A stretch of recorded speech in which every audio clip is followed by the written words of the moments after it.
The camera opens on a lonely stretch of prairie under a fading orange sunset. A weathered wooden sign creaks at the edge of a dirt road, Whispering Pines Ranch. You hear distant thunder, then, cut to a pair of dusty pickup trucks crawling up the driveway, headlights off. Inside them, 4 local men and a woman in their 20s snicker and whisper. They've spent weeks talking about this old woman who lives alone on hundreds of acres. They're angry she reported their illegal hunting and now want to teach her a lesson. They assume she's frail, harmless, just an old widow clinging to her land.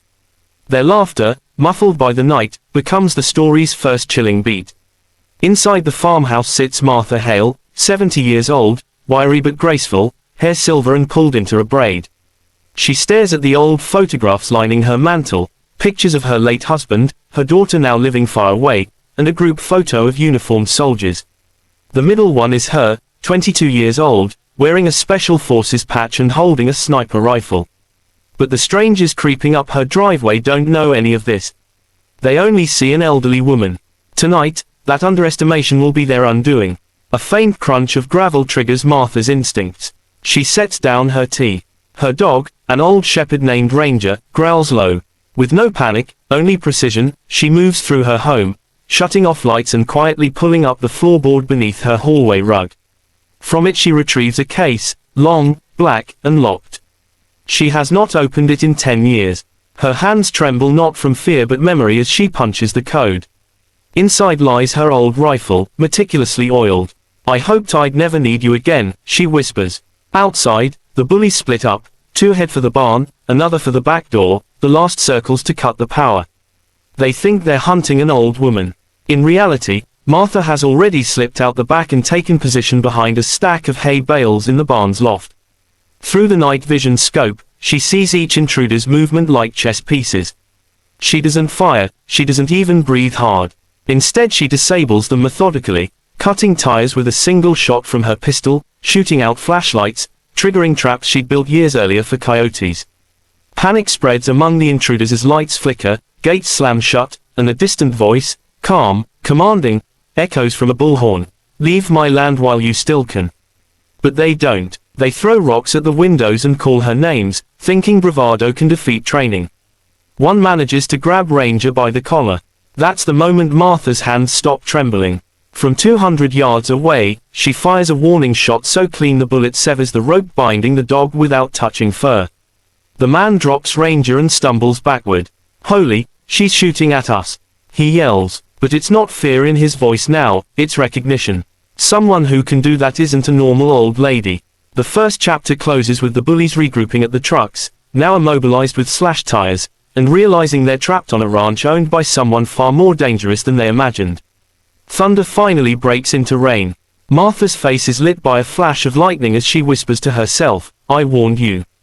Chapter 2, The Past and the Lesson. As the rain falls harder, the bullies huddle in the barn. One, the youngest, named Tyler, starts crying. He didn't even want to come tonight, he just followed his older brother. In the shadows above them, Martha watches. Memories flood back of young soldiers she once trained, kids who didn't understand war until it was too late. For the first time in the night, she feels something heavier than anger, responsibility. She descends from the loft silently, her rifle slung across her back but hands empty. Sit down, she orders. Her voice is steel. They obey, wide-eyed. Up close, they see the patch on her old field jacket, the medals pinned to the wall behind her. You think you're tough, she says. You don't know what real toughness is. She explains, without boasting, who she once was, a sniper who saved hostages, who saw friends die, who came home and chose a quiet life to escape violence. Her hands shake now for a different reason, she's holding back tears. I left the battlefield so children could grow up without war.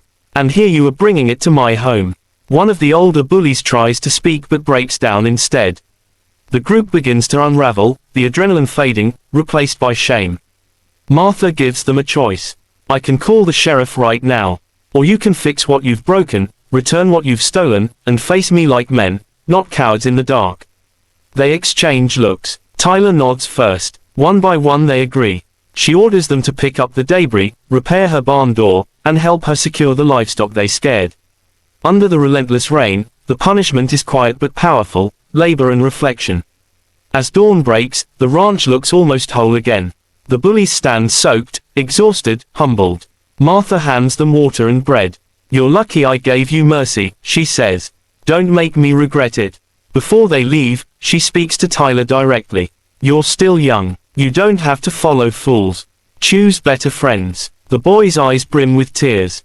"I'm sorry," he says. For a moment, Martha softens, touching his shoulder.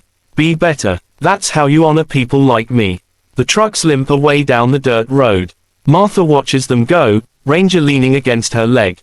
She returns the rifle to its case and locks it once more. This time, her hands don't shake. She whispers to her husband's photo on the mantle, "No more war. Not if I can help it." The camera lingers on the sunrise over Whispering Pines Ranch.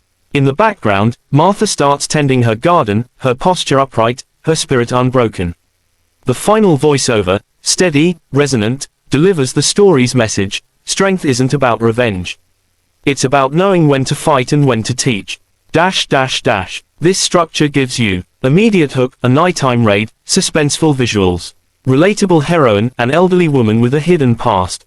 Conflict and resolution, attackers become students of her discipline. Emotional depth, flashbacks, empathy for the young bully. Inspirational ending, mercy and strength coexisting.